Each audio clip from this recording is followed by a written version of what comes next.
Eh bien, salut tout le monde, c'est Psycho Sensei, j'espère que vous allez bien, moi ça va super. Donc aujourd'hui, on se retrouve dans une toute nouvelle vidéo sur Oulala. Alors aujourd'hui, je suis pas seul, je suis en compagnie de Enarzo, salut à toi. Eh salut. Ça fait plaisir de te recevoir dans cette vidéo en tout cas. Donc pour les personnes qui connaissent pas encore Enarzo, c'est aussi un vidéaste qui fait des streams aussi sur Twitch. Donc il y aura son Twitch et son YouTube dans la description. Donc je t'invite à cliquer en dessous pour pouvoir avoir accès tout simplement à sa chaîne. Ça fait toujours plaisir et ça peut lui rapporter quelques personnes. Donc aujourd'hui, comme vous avez pu voir au titre de la vidéo ou encore à la miniature, on va parler de questions qu'on a demandées justement sur le Discord FR. Pareil, le Discord FR, comme dans chaque vidéo, oulala, il sera dans la description, donc n'hésitez pas à rejoindre, il y a une bonne entente, etc. Et puis voilà, je pense que ce que je vais faire, comme Enarzo est l'invité, je le laisserai répondre en premier aux questions, donc je vais vous lire les questions et ensuite Enarzo répondra et ensuite moi je répondrai. Donc ça fait plutôt plaisir. Au passage, en fond de vidéo, vous avez un gameplay sur le serveur Taïwan. Justement, je suis en train de monter un personnage pour pouvoir vous faire des vidéos des futures mises à jour qui arrivent. Et Enarzo, pareil. Il fait pas mal de vidéos aussi. Il a fait pas mal de guides pour les débutants. Donc, n'hésitez pas à aller voir. Ça fait toujours plaisir. Et puis voilà, qu'est-ce que t'en penses? Moi, je propose qu'on commence avec les premières questions. Eh bah allez, avec plaisir. J'attends ta première question. Let's go. Donc, ça, c'est des questions des personnes qui sont justement sur le Discord FR. Donc, je citerai pas les noms. Les personnes qui ont posé les questions se reconnaîtront. En tout cas, voilà. Donc, pour ce qui est de la première question, on a pourquoi le Hunter est-il une sous-classe? Existe-t-il selon vous une solution que les développeurs pourraient implanter pour le rééquilibrer? Si oui, laquelle? Sinon, est-il voué à puer éternellement la merde? Selon toi, Enarzo.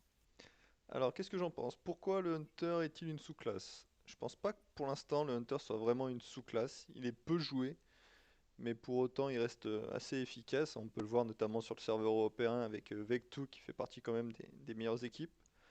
Et par contre, Oui. c'est vrai qu'il est un petit peu plus faible, notamment parce qu'il n'a pas encore de dot et que ses critiques sont des fois un peu faibles, je trouve, par rapport au mage qui a d'énormes critiques. Et toi, t'en penses quoi? Bah, totalement d'accord. Alors, pour ce qui est du Hunter, pour les personnes qui sont justement du coup sur le Discord, je sais pas si vous avez pu voir, je pense que toi tu as vu, Enarzo, mais le Hunter va avoir un dot qui va arriver très prochainement, comme pour l'assassin. Il va avoir une certaine couche de poison, comme il y a eu pour l'assassin. Donc je pense qu'il va devenir plutôt bon, mais c'est vrai que pour le moment. Alors moi personnellement, je joue avec un Hunter dans ma team. Je trouve pas ça non plus totalement nul, mais c'est vrai que la classe n'est pas non plus oufissime comparée à un assassin. Bon, à savoir qu'il y a quand même le Warlock qui est encore en dessous, mais ça on n'y peut rien non plus. En tout cas, voilà pour cette première question. Et du coup, non, pour moi, je pense pas qu'il va puer éternellement la merde. Je pense que pour toi et Narzo aussi, du coup, par rapport à ce que tu as dit. Bah non, ouais, moi j'attends aussi avec impatience là le nouveau sort du Hunter, qui paraît très intéressant, et il faut voir si ça va lui donner un nouveau souffle dans le jeu. Voilà, totalement d'accord. Alors, pour ce qui est ensuite de la deuxième question, donc on a que pensez-vous des pets à utiliser en PvP? J'ai entendu parler que le dragon reine avait de réels avantages pour ce type de combat. Pouvez-vous m'en dire plus? Merci. Alors pour les pets en PvP, pour ma part, je trouve que le tigre est le plus intéressant parce qu'il fait des dégâts de zone et qu'en plus il a un sort qui permet d'augmenter un peu l'armure. Le dragon reine, il peut être intéressant si vous n'avez pas le tigre ou si vous n'avez pas le loup, l'ombre nocturne. Sinon, pour moi, il est pas assez fort par rapport aux deux autres.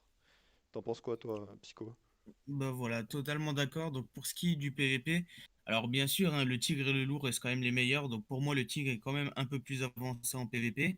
Mais pour ce qui est du coup du dragon reine, ce qui est valable aussi pour le dragon tyran, c'est des bons pets si vous n'avez pas justement le tigre et le loup. Mais si vous avez l'un de ces deux pets, tout simplement, le dragon reine et le dragon tyran qui restent quand même très bons, bah, c'est à mettre un peu à la poubelle. N'hésitez pas à aller voir aussi, j'ai fait une vidéo et je crois que Enarzo aussi a fait une vidéo sur justement les pets avec lumière et ombre. Donc n'hésitez pas à aller voir.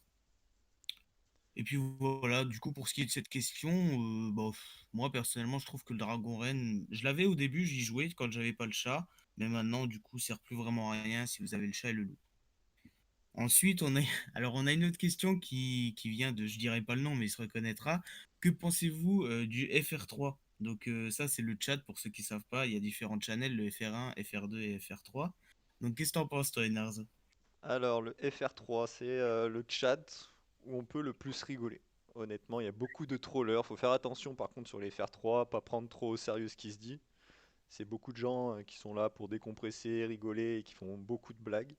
Il est très sympa. Après, si vous voulez du sérieux, le FR1 est quand même un peu plus sympa. Les gens sont plus sérieux et vous pouvez trouver des teams. Alors que sur le FR3, il y aura beaucoup de trollers. Mais par contre, c'est super sympa pour passer un bon moment. T'en penses quoi, toi? Totalement d'accord. Bon, déjà, personnellement, je fais partie de ces trollers aussi, mais il y a vraiment une très bonne entente justement sur ce FR3. On se connaît presque à peu près tous. Quand il y a des nouvelles personnes, ils s'intègrent plutôt facilement et c'est vrai que c'est un chat où on rigole vraiment beaucoup, où il y a des fausses mises à jour qui sont annoncées, etc. Bon, bien sûr, hein, comme Enarzo vous a dit, il ne faut pas tout prendre au sérieux. Si vous voulez vraiment savoir ce qu'il y a dans les futures mises à jour, vous allez tout simplement sur le Discord FR. Et là, au moins, vous saurez ce qui est sûr de venir directement. En tout cas, voilà pour ce qui est du compte du FR3. Très bon channel, sinon le FR1 est bien, mais c'est vrai que c'est un peu plus de sérieux. Et si tu veux rigoler, ben, je t'invite pas à aller sur le FR3 tout simplement.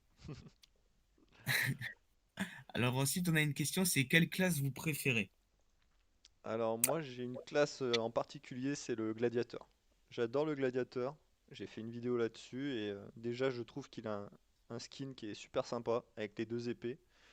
C'est un tank qui joue avec de la régène de PV, donc c'est super sympa à voir. On voit toujours sa régène, sa vie monter, descendre, c'est vraiment cool. Et il a des sorts qui sont vraiment très intéressants pour pouvoir faire des dégâts, pour avoir de la régène. Donc j'aime beaucoup le gladiateur et après j'adore aussi l'assassin, qui est vraiment sympa à jouer, qui a le dot et qui a aussi une strat fantôme que je trouve assez marrante à jouer moi. Et pour toi, Psycho? Ouais, c'est vrai que cette strat fantôme, moi j'adore aussi. Et pour ce qui est du gladiateur, c'est vrai que c'est un personnage que j'adore beaucoup. Même moi, vous le savez, mon coup de cœur, hein, moi c'est le chaman, hein. Le chaman me fait penser à tellement de choses. Bon, en tout cas, je vais pas détailler là-dessus, mais ce chaman, moi personnellement, ce que j'adore sur le chaman, c'est que ça joue vraiment sur du heal pur et dur, coup sec. Alors, c'est pas forcément en direct sur le dégât comparé au druide qui a pas mal de trucs justement pour faire du dégât. Mais moi, j'adore mon petit chaman et je trouve ça très intéressant à jouer pour les personnes qui connaissent pas. N'hésitez pas à jouer les différentes classes qu'on vous propose. Et Narzo a fait pas mal de guides sur les différents personnages. Alors moi, personnellement, je ne me suis pas trop encore attardé. Mais n'hésitez pas à aller voir, il a fait pas mal de guides sur les personnages, donc ça c'est plutôt cool. Si vous voulez débuter tout simplement sur un personnage, c'est vraiment utile. Et puis voilà, donc moi c'est le chaman, et sinon comme deuxième classe, j'en ai pas vraiment. J'aime bien jouer aussi assassin, j'ai un second personnage qui est un assassin. Et puis voilà. En tout cas pour cette question qui était plutôt sympa quand même. Alors, sinon on a combien de persos vous possédez? Alors pour ma part, j'ai en tout 10 personnages. J'en joue 4 en team, qui sont dans une même team. J'en ai 4 qui sont dans des teams différentes. Et du coup, je viens d'en faire un sur Taïwan. Et j'en ai un autre, un Glad, qui est perdu un petit peu sur Europe. Et toi, Psycho? Ok, pas de souci. Bah alors moi j'en ai pareil, j'ai 10 personnages, plus un sur le Taïwan. Alors les 10 personnages, je les joue clairement plus. J'ai délaissé quand j'ai arrêté le jeu au bout d'un moment donné, mais sinon je joue encore donc du coup avec mon personnage principal qui est le chaman, et je joue encore avec un autre assassin. Et là, hier, je me suis mis sur le Taïwan avec un Warlock. Mais pourquoi pas recréer d'autres personnages sur le Taïwan justement pour avoir une team solide aussi de ce côté-là. C'est ce qu'on en parlait justement avec Enarzo avant de record cette vidéo. Ça peut être sympa. En tout cas, n'hésitez pas à aller sur le Taïwan, hein, c'est vraiment pas compliqué à y aller si vous voulez. Si ça vous intéresse, n'hésitez pas à interagir aussi avec nous avec les différentes questions dans les commentaires, ça fait toujours plaisir. Et dites-moi si ça vous intéresse d'avoir une vidéo tout simplement, comment aller justement sur le serveur Taïwan. C'est vraiment pas compliqué à y aller, hein. Je sais pas si toi t'as galéré, mais en tout cas, Non, non, c'est c'est vraiment. assez simple, notamment sur Android. Sur Apple, par contre, ce sera un peu plus compliqué. Ah oui, c'est vrai que sur Android, c'est plutôt facile. De toute façon, il y a toujours tout qui est plus facile sur Android. Mais bon, bref. Alors, ensuite, on a une question, c'est la transfo est-elle vraiment utile? Alors la transfo, elle est primordiale. C'est pas utile, c'est obligatoire. C'est vraiment obligatoire, notamment pour le late game. Et vous verrez qu'une fois qu'on a la transformation, le jeu change en fait. Il va falloir replacer tous vos sorts par rapport à la transformation. Donc, pour moi, elle est vraiment primordiale. Toi, t'en penses quoi, Psycho? Alors, totalement d'accord. Alors, c'est vrai que ça peut être chiant à faire, le lien héros. On peut se dire que ouais, ça sert à rien, mais c'est vraiment très important de le faire. Déjà, il faut savoir que ça prend une très grande partie de votre puissance. Alors au départ, ça va pas vraiment changer, mais sur le late game, comme il a dit, c'est vrai que bah, il y a beaucoup de personnes qui atteignent les 1 400 000 juste avec la transfo, donc plus leur puissance de base. Alors déjà, ça vous apporte une grande puissance, et sinon en termes de stats, c'est aussi affolant ce que ça vous apporte. C'est des stats purs et durs, et c'est vraiment très cheaté, à savoir que ça vous booste aussi votre DPS d'une puissance. Pour les personnes qui ont déjà vu, bah, du coup, quand vous tapez un boss, au bout d'un moment donné, vous allez vous transformer, et en général, grâce à cette transformation, vous allez doubler ou même tripler votre DPS, qui va devenir phénoménal. En tout cas, c'est vrai que pour moi aussi, je trouve que c'est vraiment très important d'avoir la transformation, et c'est pas utile, c'est vraiment primordial, comme a dit Enarzo, pour ce qui est de la transfo. Alors, ensuite, on a une autre question, donc c'est tigre ou loup? Alors, ben, je t'en prie. Vas-y. Et bah pour moi j'ai pas de préférence pour l'instant. Je trouve que le loup est très très bien, notamment sur les DPS ou même sur toute une team quand on veut faire des dégâts sur une seule cible. Il a des sorts qui permettent de faire des dégâts sur une seule cible. Et le tigre est très intéressant sur les tanks en priorité, parce qu'il augmente l'armure et qui fait des dégâts de zone. Donc pour moi les deux sont très bien. Et après c'est un peu au feeling. T'en penses quoi toi? Bah voilà, ouais, c'est vrai que le tigre et le loup sont déjà deux très bons pets, un qui est ombre, un autre qui est lumière. Mais bon, moi personnellement, je joue avec le tigre car sur le healer, pour le moment, bah, le tigre est mieux que le loup. On n'a pas eu forcément de pets apprivoisés à chaque classe, c'est-à-dire que le loup est plus voué pour les DPS et pour ce qui est du tigre, qui est très bon quand même pour les DPS, mais qui reste moins bon que le loup pour les DPS. Et puis le tigre, pour les tanks et les healers, ça reste vraiment très bien. Donc moi, personnellement, c'est vrai que les deux sont très bien. Moi, je joue avec le tigre. Et puis voilà. C'est peut-être aussi dû parce que j'ai pas droppé le loup. Sûrement, ouais. Alors ensuite, on a une question, c'est vous avez votre propre team ou avec d'autres joueurs? Alors pour ma part, moi j'ai une team avec que mes persos, donc mon main, où j'ai 4 persos 113, où je joue toute la team. Et après, je fais partie de 3 ou 4 autres teams avec d'autres joueurs. Et pour toi, Psycho? Bah alors moi c'est pareil, enfin non, moi c'est pas du tout pareil, mais ce que je veux dire c'est que moi je suis pas du tout avec moi-même, c'est-à-dire que je suis avec d'autres personnes sur mes deux comptes où je joue encore. Justement, je voulais faire une idée de vidéo un peu plus tard, ça j'en parlerai avec Enarz en privé, je vous tease pas. En tout cas, j'en parlerai, ça pourrait être sympa. Et puis sinon, ce qui est, ouais, je joue avec d'autres personnes. J'ai jamais trop aimé faire mes teams tout seul. En tout cas, c'est un autre style de jeu différent, mais ça peut rester tout de même sympa. Bah tu vois, il y a une question qui me vient, c'est pourquoi du coup ça serait mieux de jouer avec d'autres joueurs? Bah voilà, je t'en prie, vas-y, réponds. Ça peut être très intéressant. Alors pour moi, pourquoi c'est plus intéressant de jouer avec d'autres joueurs? Parce que déjà, ça permet de gagner du temps. Parce que gérer 4 personnages à haut niveau, c'est vraiment très très exigeant. Il y a beaucoup de choses à faire tous les jours avec de nombreuses quêtes quotidiennes, tout ça. Et en plus, ça vous permet d'avoir une rotation pour que chacun puisse jouer sur des moments différents. T'en penses quoi, toi? Ouais, bah totalement d'accord, hein. C'est vrai qu'on n'est pas dépendant de... Enfin, alors d'un côté, tu n'es pas dépendant des autres personnes, vu que tu es dépendant de toi-même. Mais c'est vrai que ça requiert un travail vraiment énorme de d'avoir quatre persos à gérer d'un coup pour pouvoir passer des boss ou même encore faire plein d'autres choses différentes. C'est vrai que ça doit être compliqué. Et puis Yes, sinon, l'avantage, c'est vrai que tu t'es pas obligé de te donner une heure, tu sais que c'est tes persos à toi et que bah, tu les joueras, quoi. C'est ça qui est bien. c'est vrai, ça c'est le côté pratique de jouer tous ces personnages. Voilà. Eh ben, merci pour cette petite question que tu as rajoutée en plus. Ça fait toujours quelque chose en plus. Et sinon, on a une prochaine question. Donc, c'est quelle utilité on a à rejoindre une tribu? Alors, les tribus, ça devient de plus en plus important, pardon, parce que ça vous permet de gagner pour l'instant des pierres arc-en-ciel, donc les pierres arc-en-ciel qui servent à acheter des jouets.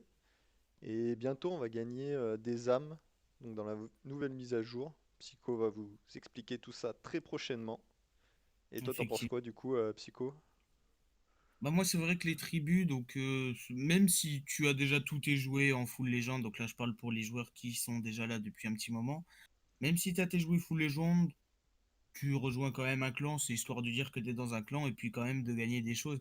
Ça reste quand même des rewards importantes, hein, si tu à savoir que tu peux encourager ta tribu pour les personnes qui savent pas pour 300 starfish où tu peux doubler justement tes récompenses. Alors pour le moment, c'est vrai que moi, les clans, je les trouve moins utiles que ce qui va arriver, puisque moi, pour le moment, les pierres arc-en-ciel, bah, j'en ai plus énormément besoin. J'ai presque tous mes jouets qui sont en full légende. Donc pour le moment, moi, ça me fait pas autre chose.